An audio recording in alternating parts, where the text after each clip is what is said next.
It was, and it's crazy that I had the confidence to play whoever on our team 1 through 27 in a 2-0 game against USF. I saw it in their eyes. They were ready to play, and absolutely love that our defensive specialist hit the game-winning runs in. So what it's a way to describe and explain the way we play our game. What are some of your main takeaways from this series about your team's performance? That they're able to fight when their back's against the wall. I mean, I know that we would have loved to be able to play for regular season conference champions, but we were playing for something. We were playing for a seeding. We were playing for taking something away from another team. We were playing for a lot of things there, and to see them do what they did against I can't be more prouder for them. So it just gives us a lot of confidence and belief. We can think things like buy-in to, oh yeah, the way we play the game does matter. What have these 11 seniors have meant to you?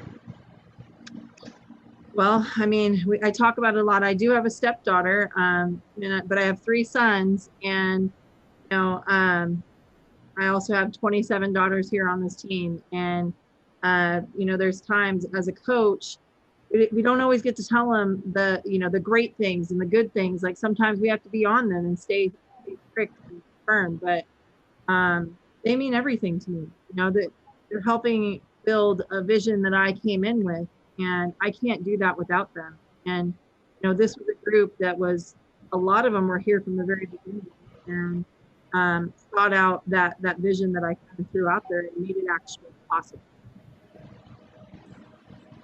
Yesterday, Takia hit her first home run of the season, and today Kira did. What was the dugout like when Kira blasted that one to the left field wall? Well, yesterday we talked about as a coaching staff that Kia, probably the fastest home run over the fence. If you've ever seen someone run around the bases, she was so jacked up about it. And when Kira did it, it was kind of just like, here we freaking go. And so, I mean, the way she looked in the dugout and she was determined, I mean, I loved it. Her eyes. My favorite thing is to be able to shake her hand as they come by and acknowledge them in that way. And it's, wow, to be able to do it. And it was a very loud home run because it blew up our foul pole. So pretty exciting to see. You have 2 senior pitchers. I was fascinated to see how you would play that out. You start Aaliyah. You take her out, a great moment there in the 7th inning. She gets a standing ovation. She hugs Gianna, and Gianna closes it out. Just take me through that approach, that game plan. Was that something that evolved during the game? Was that something you had in your mind before the game? Gosh, Elo, you ask such a great question because I was not nervous about this game. I was nervous about how I was going to approach that exact situation.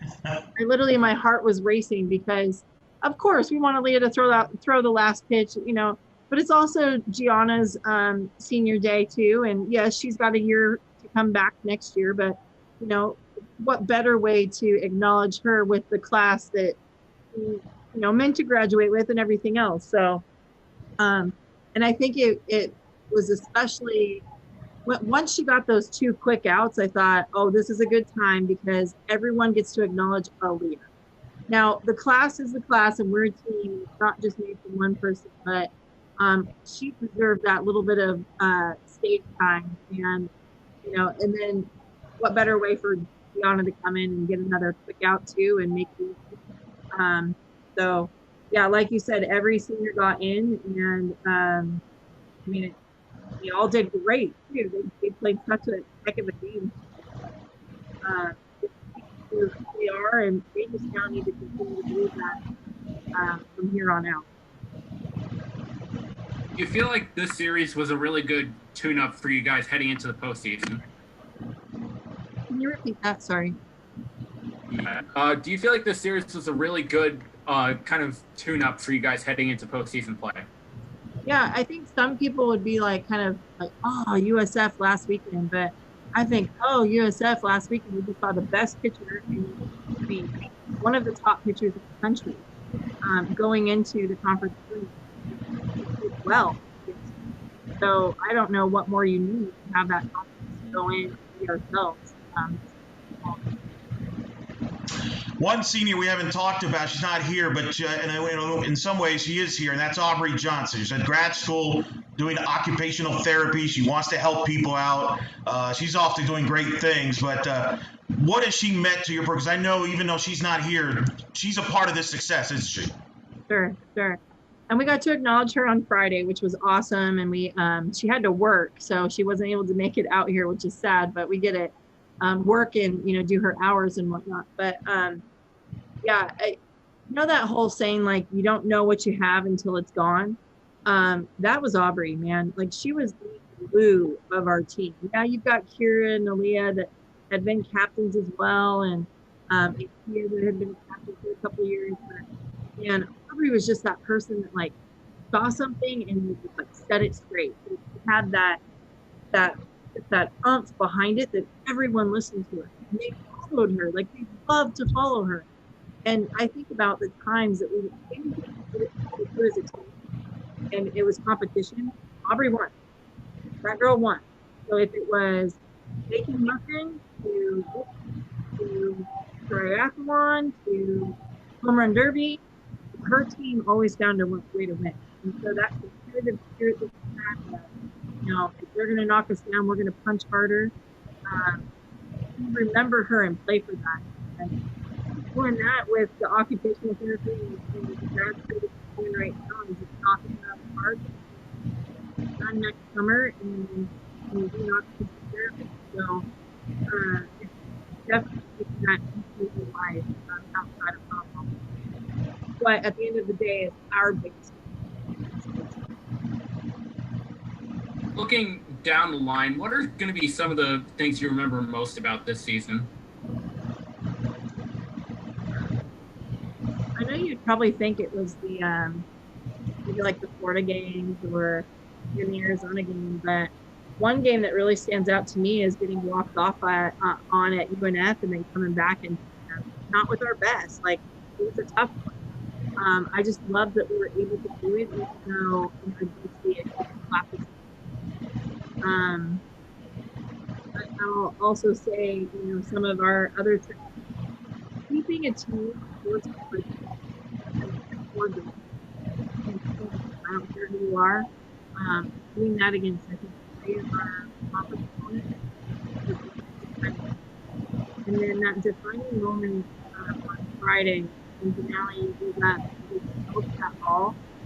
We didn't get the outcome that we wanted, but I was like, all right, Denali shot blocker is back, and it's not about anything. So those are So now what's going to be the keys now as you get into postseason, go to Tulsa for the conference tournament and beyond? What's going to be the keys for your team to have success in the postseason and kind of pick up where, this success you had this weekend? Yeah. Well, I think, if our 2 little rabbits at the top of the lineup, I think that, they found their spot there and setting the table for the rest of them, playing solid defense. We figured that part out today. We played some clean defense. We didn't put the ball around. We didn't throw the ball around. Figured out those crazy flappers that they had, and that's going to be huge. We have some teams that have some emphasis fast. I'm not positive, not too clear. Well, you probably are going to tell me more or know more about that. But the teams that we're matched up with, a lot of them have those slappers that that's really been what put pressure on us. It's not really been like that we've been out and it's not made the plays that we've been required. So figuring that out is going to be key. And did that today. And then clutch hitting. We had an opportunity to blow the game away to timely hitting clutch hitting is very, very